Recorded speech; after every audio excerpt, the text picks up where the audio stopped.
తులారాశి వాళ్ళకు తులారాశి యొక్క నక్షత్రాలు చిత్తా నక్షత్రం 3-4 పాదాలు మరియు స్వాతి నక్షత్రం 1, 2, 3, 4 పాదాలు మరియు విశాఖ నక్షత్రం 1, 2, 3 పాదాల వాళ్ళకి ఈ యొక్క గ్రహస్థితి ప్రకారం కొంత మిశ్రమమైనటువంటి గ్రహస్థితి కనిపిస్తుంది. అంత అనుకూలతలు కానీ అంత ప్రతికూలతలు కానీ కనిపించడం లేదు. ఈ వారమంతా కూడా గతం కంటే గ్రహాల యొక్క సంఖ్య అనేది కొద్దిగా తగ్గుతుంది.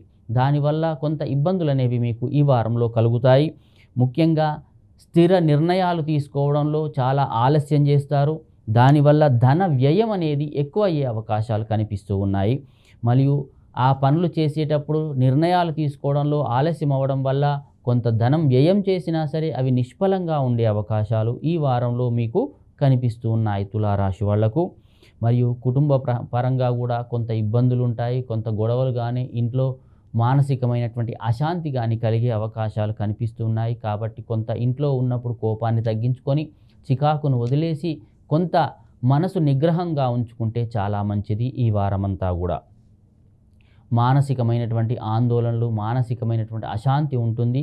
కాబట్టి భయాలు, అపోహలతో కొంత ఇబ్బందికరమైనటువంటి పరిస్థితి ఉంటుంది ఈ వారమంతా కూడా తులారాశి వాళ్లకు. ఆరోగ్యపరంగా కొంత మంచిగానే ఉంది, మీకు ఏ లోటు లేదు. శ్రమ మాత్రం చాలా అధికమవుతుంది. ఎంత పని చేసినా సరే దానికి తగ్గటువంటి లాభం అనేది మీకు రాదు. దానివల్ల కొంత మానసికమైనటువంటి ఇబ్బందులు అనేవి కలుగుతాయి. కాబట్టి కొంత జాగ్రత్తగా మీరు చేసేటువంటి పనులలో ఓపికగా చేయండి. దానివల్ల కొంత మంచి జరిగే అవకాశాలు కనిపిస్తూ ఉన్నాయి.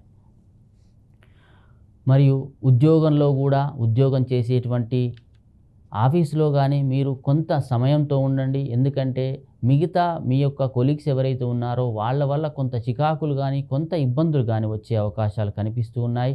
వాళ్ళ వల్ల వచ్చేటువంటి ఇబ్బందుల వల్ల మానసికంగా మీరు కొంత ఆందోళన అనేది ఉంటుంది, కొంత భయం అనేది కలుగుతుంది. కాబట్టి వాళ్ళ విషయంలో కూడా జాగ్రత్తగా ఉండండి, మౌనంగా ఉండండి. వాళ్ళు ఏమైనా సరే పట్టించుకోకుండా కొంత మౌనంగా ఉంటే ఆ యొక్క వారం లాస్ట్కి వచ్చే వరకల్లా మీకు సానుకూలమైనటువంటి ఫలితాలే కనిపిస్తాయి. మరియు ఆర్థిక పరంగా కూడా బాగానే ఉంటుంది, దానికి ఏ లోటు లేదు. మరియు పిల్లల చదువు విషయంలో కూడా మంచిగానే ఉంటుంది. కాబట్టి ఎలాంటి లోటుపాట్లు లేవు. కాబట్టి ఉన్నదల్లా ఏంటంటే మీ యొక్క మౌనమే దీనికి మంచిది. ఈ వారమంతా కూడా మౌనంగా ఉండండి. ఎవరేమన్నా సరే ఓకే అన్నారులే అనేటువంటి ఒక స్తబ్దంగా ఉండండి. దానివల్లనే ఇంకా మీరు నెక్స్ట్ వారంలో ఇంకా మంచిగా ఉండే అవకాశాలు కనిపిస్తున్నాయి తులారాశి వాళ్లకు. మీ అదృష్ట సంఖ్య వచ్చేసి 7.